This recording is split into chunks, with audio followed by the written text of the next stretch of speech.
royal party ascends the memorial to the enclosure where the king is to unveil the noble monument that commemorates a nation's sacrifice. Over this reverent ceremony, a presence seems to hover, a presence wrought of valor. The vast crowd is hushed as the king gives the signal for the unveiling to take place. Then the great throng stands in silent tribute.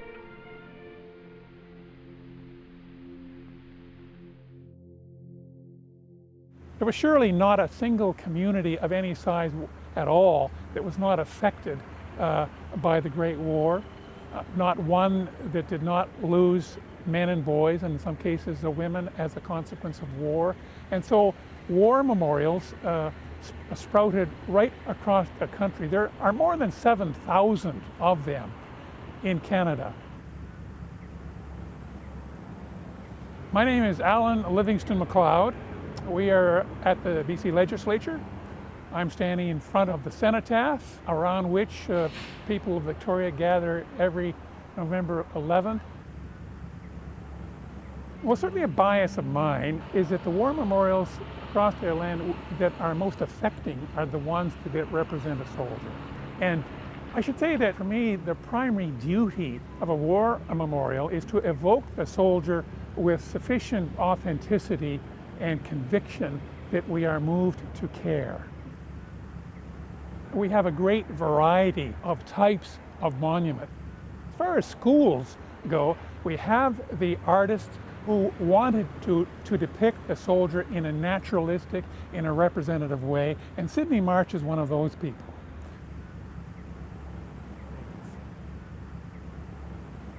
We have Sydney March not so much moved by the pity of war, but he is addressing very candidly what war is all about. This man is armed, his bayonet is mounted, he is about killing the enemy. There is nothing grandiose about this figure behind me.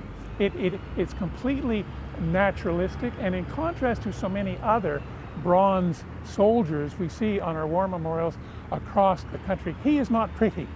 He is not handsome.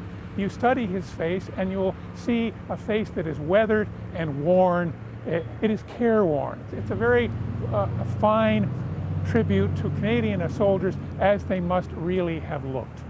Sadly, but not surprisingly, there are no names on this monument. That's part, of course, Victoria was not a small community. There would have been hundreds of Victorians who served in the war, hundreds who died. But the thing about this figure is that those who take the trouble to look at it, study the face and so on, may well be inspired to think about these matters and to want to undertake some explorations of their own.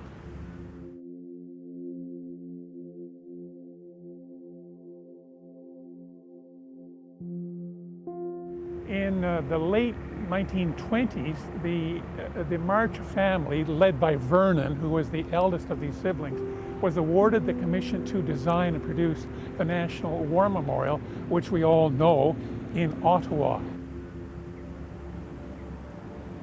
Vernon died very soon thereafter, and it was left to his siblings, his 6 brothers and 1 sister, to complete the task.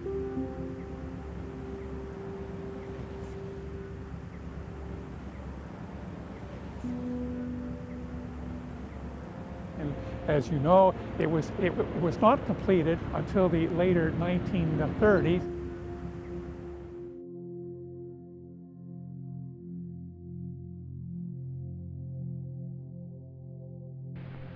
As your king,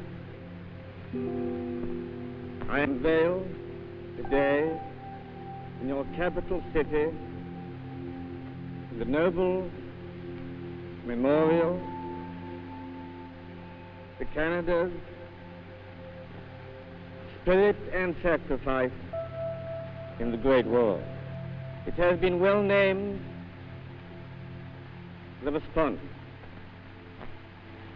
It has a message for all generations and for all countries. The message which calls forth Canada's response. Not by chance do the crowning figures of peace and freedom appear side by side.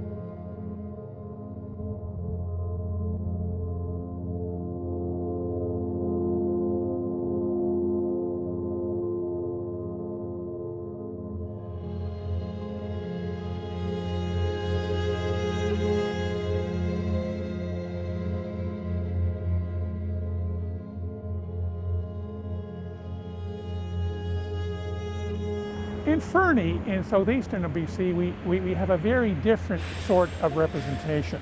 It too, I count as one of the finest war memorial figures in the country. It is by Emmanuel Hahn. There is nothing you will find anywhere among the works of Emmanuel Hahn that glorify the soldier, that glorify the warrior, that glorify war.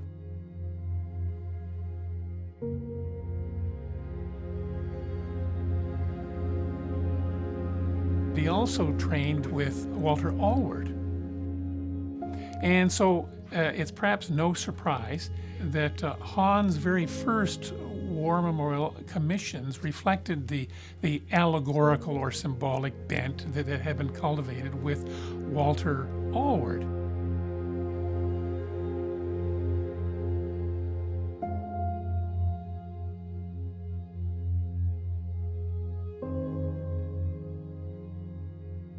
The Fernie figure depicts a soldier at a battlefield grave, and it evokes grief. It is a figure of a soldier who has lost a comrade. He's standing with his helmet off at a battlefield grave, and more than anything else, it evokes sadness, grief, and loss. We have in the figure of Emmanuel Hahn someone who is almost always, regardless of his designs, concerned about the dreadful, sad, catastrophic consequences of war.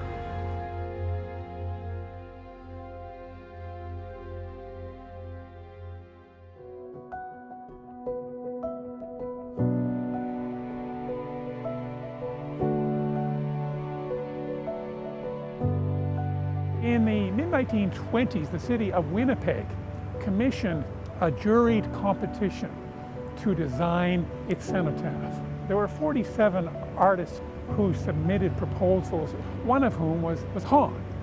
And the interesting thing is that it was the unanimous view of the jury, and indeed I gather from everything I read, it was pretty much the consensus of the other 46 artists that the finest submission was Emmanuel Hahn's. So he was awarded the commission.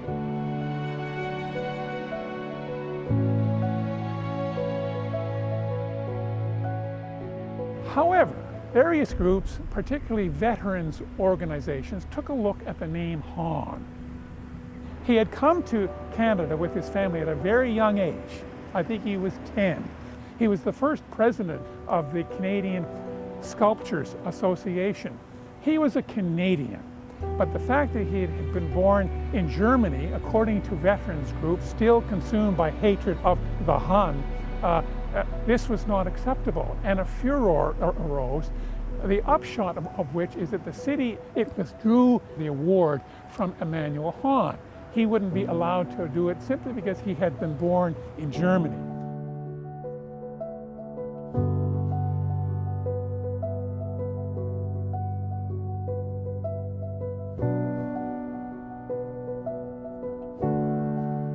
So another competition was established, and this time the rules stipulated that only artists who were either born in Canada or in an allied nation could submit proposals. In the second round, the winner was a woman, a sculptor named Elizabeth Wynne wood.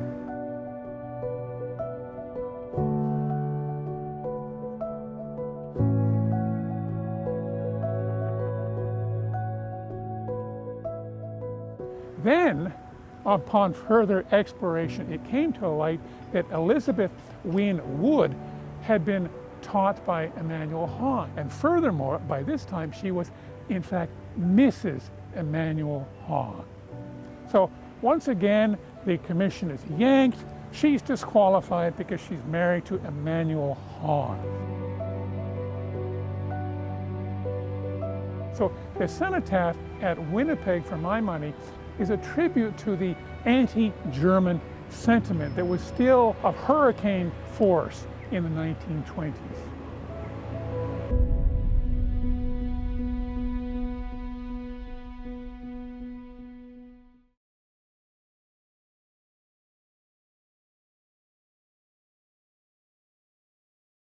It's obvious that Remembrance Day and what it stands for in recent years has grown in importance. I think that is partly as a consequence of these being the centenary years of the war, and I admit to being a little bit worried that once November 11, 2018 comes and goes, there may be a waning of interest. People still do care. I won't stand here though and pretend that people in 2018 care as much as communities and people cared a century ago.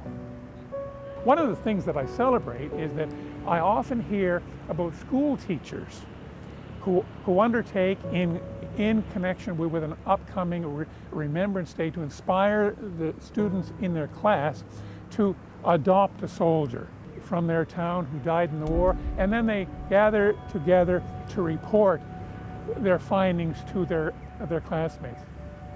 I consider this to be a very important thing and something that causes me some measure of optimism that the words inscribed will continue to have meaning.